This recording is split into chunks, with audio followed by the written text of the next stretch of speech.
शादी के ख्यालात थे उसके साथ, सब कुछ जी जी मौजूद जी था। जी जी बेड पे छोड़ के चला गया जब ऑपरेशन होने वाला था। जिस दिन सर्जरी का डेट था, अब मैं उसे सुबह से कॉल करी हूँ और वो फ़ोन ही नहीं उठा रहा है। It's very heartbreaking. This is uncomfortable. This felt heavy. This felt so responsible. This felt like an unknown person, not me, whom I knew.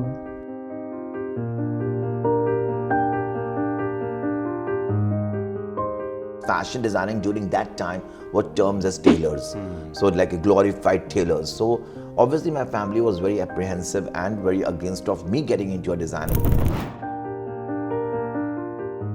बोले इतना तुम बच्चा पैदा कर सकती हो, तुम तो हिजड़ा हो, तुम तो छक्का हो, तुम तो बार में नाचती हो, तुम कहाँ से मेरे लिए सब कुछ कर, तुम किसी की घर की बहू नहीं बन सकती, हिजड़ा किसी घर की बहू बन सकता है। The most important people in your life is your family and the closest family. उसके बाद लोग क्या बोल रहे हैं, लोग क्या, लोगों को कमेंट करना, लोगों को बोलना, it's just like even if you won't do it, it's okay.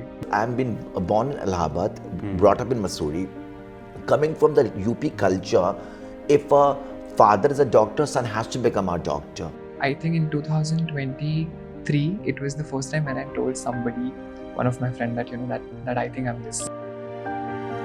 अगर आप किसी के बारे में बुरा बोलते हो तो आप उसके पापों को कम कर रहे हो। You know, Lord Krishna has said that you more you will talk bad about someone, you are decreasing the karmas of that person. जो queens होती हैं और जो prostitutes होती हैं, उनमें कोई डिफरेंस नहीं होता, इनके घर नहीं बसते हैं। तो इसके ज़्यादा आप जितनी ज़्यादा समझौता कर लीजिए, आप अपने इमोशन इन्वेस्ट करेंगे, फिर आप उसमें फंसेंगे, फिर आप रोएंगे।